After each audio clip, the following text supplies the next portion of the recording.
Hello everyone, welcome to Gyanalaya. This is Pooja Chaudhary. Friends, आज का हमारा टॉपिक है टेंस। ठीक है, तो टेंस क्या होता है? टेंस का मतलब होता है काल। हिंदी में हम क्या बोलते हैं? काल बोलते हैं। तो टेंस क्या होता है, आइए अब हम ये देखते हैं। जो टेंस होते हैं वो होते हैं set of form of verb. Verb की फॉर्म होती है। ठीक है, क्या होता है? ये वर्ब की फॉर्म होती है। और टेंस हमें क्या बताता है? टाइम को बताता है और वर्क को बताता है। ठीक है, कि कोई भी कार्य किस समय में हो रहा है ये हमें कौन बताता है? ये हमें टेंस बताता है। ठीक है, तो ये टाइम हो गया और वर्क हो गया। ये दोनों चीज़ें हमें कहाँ से पता चलती है? टेंस से पता चलती है। तो जो टेंस होता है हमारा, ये वर्ब का फॉर्म होता है। और वर्ब क्या होती है? वर्ब मतलब हमने पढ़ा है पहले, वर्ब क्रिया होती है। ठीक है, तो वर्ब क्या होता है? ये एक्शन होता है, मतलब कि वर्क होता है। ओके, वर्क होता है। अब ये वर्क या तो आपका प्रेजेंट में हुआ होगा, या पास्ट में हुआ होगा, या फिर फ्यूचर में हुआ होगा। ठीक है, 3 समय में हुआ होगा। तो ये जो वर्क होता है ये हमें क्या बताता है कि किस टाइम में हुआ है? प्रेजेंट में हुआ है वो काम, या पास्ट में हुआ है, या फिर फ्यूचर में हुआ है। प्रेजेंट में मतलब जो अभी वर्तमान में चल रहा है, वर्तमान में आप जो काम कर रहे हो, जैसे मैं आपको पढ़ा रही हूँ तो ये आपका प्रेजेंट टेंस में आएगा। ठीक है, और मैंने आपको वर्ब पढ़ाया तो ये आपका क्या हो गया? पास्ट में हो गया। और एक्टिव पैसिव हम पढ़ेंगे तो ये हमारा क्या हो गया? फ्यूचर में हो गया। तो 3 तरीके से काम हुआ, एक प्रेजेंट में हुआ, एक पास्ट में हुआ और एक फ्यूचर में हुआ। ठीक है, तो वर्ब हो गया ये प्रेजेंट, पास्ट, फ्यूचर। तो जो टेंस होते हैं वो हमारे 3 होते हैं। एक प्रेजेंट टेंस होता है, एक पास्ट टेंस होता है, और दूसरा लास्ट वन क्या होता है? फ्यूचर टेंस होता है। ठीक है, तो फ्रेंड्स, वर्ब पढ़ने से पहले आपको ये पता होगा, वर्ब जब मैंने पढ़ाया था तो आपको बताया था कि वर्ब हमने 2 तरीके का पढ़ा था। एक पढ़ा था हेल्पिंग वर्ब पढ़ा था, मॉडल्स भी पढ़ा था। ठीक है, तो हेल्पिंग वर्ब में हमने 3 फॉर्म पढ़ा था। एक था वी और एक हैव था, जिसमें हैज़, हैव, हैड और डू, डज, डिड, ये सब हमने पढ़ा था। तो ये हमारे कौन से होते हैं? प्राइमरी हेल्पिंग वर्ब में आते हैं। ओके, और मॉडल्स क्या होते हैं? वो कैन, कुड, ये माइट, ये सारे होते हैं हमारे कौन से होते हैं? मॉडल्स होते हैं। और मेन वर्ब क्या होते हैं? कि जो हमारा सब्जेक्ट है वो क्या काम कर रहा है। जैसे मैं आपको पढ़ा रही हूँ तो मेरा जो मेन काम है वो है पढ़ाना। मेरा एक्शन क्या हो रहा है? पढ़ाने का हो रहा है, तो मतलब कि टीच। तो वो क्या हो गया मेरा? वो मेन वर्ब हो गया। क्लियर? अब आप देखिए, टेंसेस हमारे ऐसे तो 3 टाइप के होते हैं। प्रेजेंट हो गया, पास्ट हो गया, फ्यूचर हो गया। अब इसके भी पार्ट होते हैं। ठीक है, पर्टिकुलर एक एक टेंस के 4 पार्ट आपको पढ़ने हैं। जैसे कि ये प्रेजेंट टेंस है, तो प्रेजेंट टेंस में हम पढ़ेंगे present indefinite, present continuous, present perfect continuous और प्रेजेंट परफेक्ट। क्लियर? इसी तरीके से पास्ट का भी हम आगे पढ़ेंगे। Past indefinite, past continuous, past perfect और पास्ट परफेक्ट कॉन्टिन्यूअस। फिर इसी तरीके से हम फ्यूचर का भी पढ़ेंगे। Future indefinite, future continuous, future perfect continuous और फ्यूचर परफेक्ट। क्लियर? तो इस तरह से हमें टोटल 12 टेंसेस आगे चल के पढ़ने हैं। तो पहले जो हमारा मेन जो रूट है टेंस है, और उसकी फिर जो ब्रांचेस हैं वो हमें पढ़नी है। तो पहले हम टेंस पढ़ेंगे, फिर प्रेजेंट टेंस, पास्ट, फ्यूचर, और उसके बाद फिर हम उसके सारे सब टाइप्स पढ़ेंगे। ठीक है, तो अब आप यहाँ पे कुछ एग्जाम्पल देखिए। जैसे कि यहाँ लिखा हुआ है राम प्ले फुटबॉल। ठीक है, अब राम प्ले फुटबॉल, इसमें हमने बताया कि ये वर्ब के फॉर्म होते हैं। यहाँ पे आप देखो कि इसका जो वर्ब है ये क्या है? प्ले है। प्ले हमारा मेन वर्ब है। जो राम है वो क्या कर रहा है? खेल रहा है। तो ये प्ले हमारा मेन वर्ब हो गया। अब यही वर्ब प्ले देख के हम समझ जाएंगे कि ये किस टेंस की बात हो रही है? प्रेजेंट टेंस की बात हो रही है। यहाँ पे देखिए राम प्लेड फुटबॉल है, तो ये क्या, कौन सा टेंस हो गया? पास्ट हो गया। और यहाँ पे विल प्ले आया तो ये कौन सा हो गया? फ्यूचर हो गया।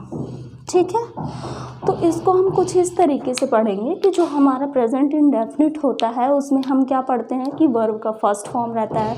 फिर जो पास्ट होता है उसमें वर्ब की सेकंड फॉर्म आ जाती है। और जो फ्यूचर होता है उसमें विल, शैल हो जाता है और वर्ब की फर्स्ट फॉर्म। इस तरीके से हमने समझ लिया कि ये हमारा प्रेजेंट टेंस हो गया, ये पास्ट हो गया और ये फ्यूचर हो गया। ठीक है, अब वर्ब के जैसे यहाँ पे 5 फॉर्म्स हैं। ये फॉर्म्स चेंज होते रहते हैं। जैसे जैसे आपका टेंस बदलेगा वैसे वैसे आपको फॉर्म्स भी बदलते रहते हैं। तो यहाँ पे वर्ब का फर्स्ट फॉर्म प्ले ही होता है, और प्लेड वर्ब का सेकंड फॉर्म प्ले का अगर हम देखेंगे तो प्लेड हो जाएगा। थर्ड फॉर्म क्या होता है? प्लेड होता है। और 2 वर्ब और भी होते हैं जो वर्ब 4 है, ये B4 है ये ING करके, जैसे हम कंटिन्यूअस टेंस जब पढ़ेंगे कंटिन्यूअस के बारे में, तो कंटिन्यूअस में क्या होता है, ING लगा होता है, ठीक है। तो यहाँ पे क्या हो गया, प्ले और ING लगा दिया तो प्लेइंग हो गया। नेक्स्ट है वर्ब का फर्स्ट, वर्ब फिफ्थ वाला, तो इसमें यस और ES ऐड करना रहता है। जैसे जब हम प्रेजेंट इंडेफिनिट पढ़ेंगे तो वहाँ पे हमें क्या करना पड़ता है, सिंगुलर वर्ब और प्लूरल वर्ब बनाना पड़ता है, तो वहाँ पे हम S और ES वर्ब में यूज़ करेंगे, ओके। तो फ्रेंड्स अब हमें पढ़ना है कि सिंपल प्रेजेंट टेंस क्या होता है, ठीक है। तो सिंपल प्रेजेंट टेंस का पहले हम देख लेते हैं कि स्ट्रक्चर क्या होता है। सिंपल प्रेजेंट टेंस में सबसे पहले आपको सेंटेंस में क्या मिलेगा, सब्जेक्ट रहेगा, ठीक है। ये एस मतलब क्या होगा, ये आपका ये हो गया सब्जेक्ट, ओके। ये सब्जेक्ट हो गया। वर्ब की फर्स्ट फॉर्म रहेगी, जैसा अभी मैंने यहाँ पे V1 बताया था, प्ले, और उसके बाद यस या ES, और उसके बाद फिर क्या रहेगा, ऑब्जेक्ट। यस या ES मतलब कब हमें ऐड करना है, अगर हमारा सब्जेक्ट सिंगुलर है तो हमें वर्ब सिंगुलर रखना है, अगर हमारा सब्जेक्ट प्लूरल है तो हमें वर्ब प्लूरल रखना है। अब देखना ये है कि आप कैसे वर्ब को चेंज करोगे, सिंगुलर और प्लूरल कैसे बनाओगे उसको, अब यहाँ से हम समझते हैं। जैसे हमने नाउन में पढ़ा था, ये हमारा सिंगुलर नाउन हो गया, ये हमारा प्लूरल नाउन हो गया। तो नाउन में क्या था कि सिंगुलर में क्या है, ये चेयर है, तो यहाँ पे हमें जब प्लूरल फॉर्म बनाना हुआ तो हमने यहाँ पे क्या ऐड कर दिया है, एस को ऐड कर दिया है, ओके। और बॉक्स था, बॉक्स का जब प्लूरल फॉर्म बनाना हुआ तो यहाँ पे हमने क्या ऐड कर दिया है, ES को ऐड कर दिया है, क्लियर। तो ये हमारा सिंपल सा हो गया कि सिंगुलर से प्लूरल बनाने के लिए हमने क्या किया, यस या ES को ऐड कर दिया। अब इसी तरीके से जब हमें वर्ब का सिंगुलर और प्लूरल फॉर्म बनाना रहेगा, यहाँ पे थोड़ा ध्यान देने वाली बात है। जैसे ये प्लूरल फॉर्म ऑफ वर्ब हो गया, ये सिंगुलर फॉर्म ऑफ वर्ब हो गया। तो प्लूरल में क्या होता है, हमारा सिर्फ राइट रहेगा, यहाँ पे हमें कोई भी S या ES ऐड नहीं करना है, ठीक है। प्लूरल फॉर्म ऑफ वर्ब में यस या ES नहीं रहता। जब हम इसका सिंगुलर फॉर्म बनाएंगे तो यहाँ पे हमें क्या ऐड करना होता है, यस या फिर ES को ऐड करना होता है, ठीक है। तो ये थोड़ा सा इनका रेसिप्रोकल है कि जब हम नाउन में पढ़ते हैं तो सिंगुलर में हमारा S ES नहीं रहता है, बट जब हम सिंगुलर वर्ब बनाते हैं तो हम वहाँ पे S और ES को ऐड करते हैं, क्लियर। तो इस तरीके से जैसे हमारा सब्जेक्ट हमने पढ़ा था, सिंगुलर सब्जेक्ट होता है, एक हो गया हमारा सिंगुलर सब्जेक्ट और एक हो गया हमारा प्लूरल सब्जेक्ट, ओके। तो सिंगुलर में कौन से सब्जेक्ट पढ़ा था हमने, जैसे ये हो गया ही, शी और इट, ये सिंगुलर सब्जेक्ट हो गया, ठीक है। यहाँ पे नाम भी हो सकता है किसी का, ओके। और प्लूरल सब्जेक्ट में क्या होता है, प्लूरल में जैसे हो गया आई हो गया, वी हो गया, यू हो गया, दे, ये हमारा प्लूरल हो गया। अब फ्रेंड्स अगर सिंगुलर सब्जेक्ट हमारा रहेगा तो हम कौन सा वर्ब यूज़ करेंगे, सिंगुलर वर्ब, मतलब कि राइट्स, जैसे कि ही राइट्स अ लेटर, ठीक है। तो यहाँ पे ही के साथ हम क्या ले लेंगे, राइट्स ले लेंगे, मतलब यहाँ पे ES लगा रहेगा, ओके। तो ये हमारा सिंगुलर वर्ब हुआ। और अगर हमने इसमें से लिया वी, तो यहाँ पे क्या हो जाएगा, तब हम प्लूरल फॉर्म ऑफ वर्ब का यूज़ करेंगे, तो वी राइट, क्लियर। तो फ्रेंड्स अब यहाँ पे हमें देखना है जो सिंपल प्रेजेंट टेंस था, तो इसमें हमने पढ़ा सिंगुलर सब्जेक्ट और प्लूरल सब्जेक्ट। प्लूरल में हमारा एक एक्सेप्शन है, जैसे कि प्लूरल में आई जो है इसे हम एज अ सिंगुलर सब्जेक्ट भी यूज़ करते हैं और एज अ प्लूरल सब्जेक्ट भी यूज़ करते हैं, ठीक है। तो ये हमारा एक्सेप्शन केस है। तो आई जब हम आई एम के साथ यूज़ करेंगे, मतलब कि जब हमारा हेल्पिंग वर्ब एम होगा तो ये एज अ सिंगुलर यूज़ होगा, और जब वॉज होगा तब भी हम इसे सिंगुलर यूज़ करते हैं, ठीक है। तो ये क्या हो जाएगा, आई तब हमारा सिंगुलर हो जाएगा, और बाकी जैसे हैव हो गया, हैड हो गया, इन सब के साथ हमारा क्या होगा, ये प्लूरल फॉर्म हो जाएगा, और डू के साथ, क्लियर। तो बस इन्हीं दोनों के साथ ये क्या रहता है, सिंगुलर रहता है, क्लियर। अब हमें देखना कि सिंपल प्रेजेंट टेंस का हम यूज़ कहाँ पे करते हैं। तो सिंपल प्रेजेंट टेंस क्या होता है, हैबिचुअल और repeated action of present tense, मतलब कि जो कार्य डेली हो रहा है, जो आपकी हैबिट है, दिनचर्या है, जो आप रेगुलर कर ही रहे हो, तो उसके लिए हमें क्या करना है, तब हम सिंपल प्रेजेंट टेंस का यूज़ करते हैं। जैसे यहाँ पे देखिए, I get up early in the morning, मैं रोज़ सुबह जल्दी उठता हूँ, ठीक। तो मैं रोज़ सुबह जल्दी उठता हूँ, ये क्या है, उसकी एक हैबिट है, रेगुलर वो यही काम करता है। तो यहाँ पे क्या हो गया, आई हमारा क्या है, ये प्लूरल हो गया, ओके। और ये जो गेट है क्या हो गया, ये भी हमारा प्लूरल फॉर्म ऑफ वर्ब हो गया, क्लियर। तो जब प्लूरल सब्जेक्ट रहेगा तो हमारा वर्ब भी कैसा होना चाहिए, प्लूरल होना चाहिए। तो यहाँ पे क्या हो गया, ये हमारा गेट हो गया, और ये गेट हमारा क्या है, प्लूरल फॉर्म ऑफ वर्ब है, क्लियर। अब नेक्स्ट अब देखिए, my father goes to office every day, मेरे जो पिता है वो क्या है, डेली ऑफिस जाते हैं, तो ये भी उनका क्या है, एक काम है, एक रूटीन है, एक हैबिट है। तो यहाँ पे माय फादर ये आपका क्या हो गया, सब्जेक्ट। अब ये कौन सा सब्जेक्ट है, सिंगुलर सब्जेक्ट है, ठीक। तो जब हमारा सब्जेक्ट सिंगुलर रहेगा तो हमारा वर्ब कैसा होना चाहिए, ये भी क्या होना चाहिए, सिंगुलर होना चाहिए। तो ये हमारा वर्ब कैसा है, ये भी सिंगुलर वर्ब है, ओके। अब यहाँ ES से आप कंफ्यूज मत होइएगा, क्योंकि जब भी वर्ब की बात होती है, वर्ब सिंगुलर की बात होती है, तो वहाँ पे S और ES लगा होता है, क्लियर। तो ये हमारा सिंगुलर वर्ब हो गया। अब देखिए ये पहले हमारा क्या था, सब्जेक्ट था, उसके बाद हमने वर्ब यूज़ किया, वर्ब में यस या ES लगाना है तो उसको यूज़ किया, और फिर उसके बाद हमारा क्या हो गया, ऑब्जेक्ट हो गया, ठीक। तो ये था हमारा हैबिट। नेक्स्ट हमारा यूज है फ्रेंड फॉर यूनिवर्सल ट्रुथ, मतलब कि वो सत्य जो आज भी सत्य है, कल भी सत्य था और आगे भी वही रहेगा, ठीक है। मतलब कि जो फैक्ट चेंज ही ना हो, तो उसके लिए भी हम क्या यूज़ करते हैं, सिंपल प्रेजेंट टेंस का यूज़ करते हैं। जैसे कि आप एग्जांपल देखो, the sun rises in the east, मतलब जो सन है वो ईस्ट डायरेक्शन से निकलता है, आज भी वहीं से निकल रहा है, कल भी वहीं से निकला था और आगे भी वहीं से निकलेगा। तो ये हमारा क्या हो गया, एक यूनिवर्सल ट्रूथ हो गया, यूनिवर्सल फैक्ट हो गया, ओके। तो इसके लिए भी हम क्या करते हैं, सिंपल प्रेजेंट टेंस का यूज़ करते हैं। नेक्स्ट आप देखिए, the earth moves around the sun, जो अर्थ है वो सन के राउंड घूमता है, ठीक है।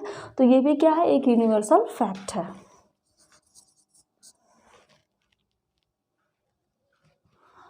अब देखना है फ्रेंड्स, हमें सिंपल प्रेजेंट टेंस में जो हमारा फॉर्म्स होता है उसके अंदर हमें कई सेंटेंसेस मिलते हैं। एक हमारा हो गया अफर्मेटिव सेंटेंस, एक इंटरोगेटिव होता है और एक निगेटिव होता है। तो अफर्मेटिव में आपने देख लिया कि वो एक सिंपल सेंटेंस होता है, कोई फैक्ट हो गया, कोई हैबिचुअल हैबिट हो गई, रेगुलर हैबिट हो गई, तो वो सारे हमारे अफर्मेटिव सेंटेंसेस में आएंगे, ओके। और जब हम क्वेश्चन पूछेंगे तो वो हमारा किस में हो जाएगा, इंटरोगेटिव में हो जाएगा, ठीक है।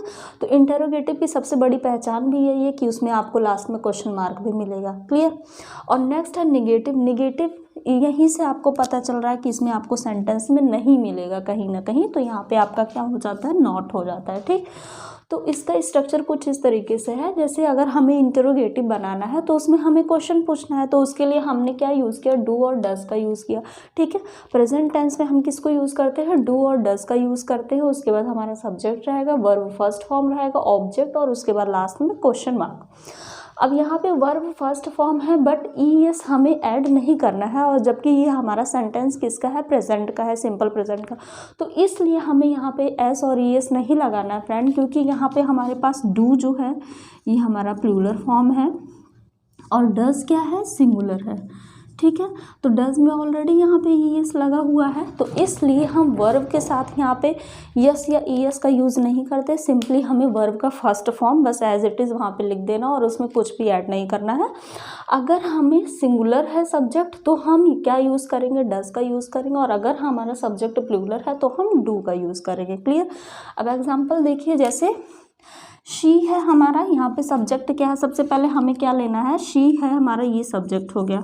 सब्जेक्ट हमारा क्या है, सिंगुलर है, तो डज हमारा क्या होता है, ये सिंगुलर होता है, तो यहाँ पे हमने डज रखा। Does she go to school, ठीक है। तो यहाँ पे क्या वो स्कूल जाएगी, जाती है, तो यहाँ पे क्या हो गया, ये हमारा वर्ब हो गया, सॉरी ये हमारा वर्ब यहाँ पे है, ठीक है। तो वर्ब का हमने क्या किया, वर्ब का फर्स्ट फॉर्म ही रखा है, यहाँ पे यस या ES का यूज़ नहीं किया।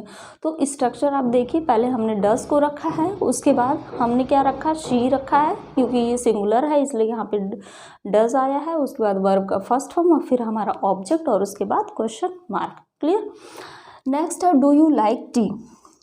तो यहाँ पे डू यू लाइक टी, क्यों यहाँ पे डू यूज़ किया गया है, क्योंकि यू हमारा जो है ये प्लूरल फॉर्म ऑफ सब्जेक्ट है, तो इसलिए यहाँ पे क्या यूज़ किए, हम डू का यूज़ किए हैं। और फिर उसके बाद क्या है हमारा, लाइक है, ठीक। लाइक वर्ब का फर्स्ट फॉर्म, उसके बाद फिर टी और फिर क्वेश्चन मार्क, क्लियर।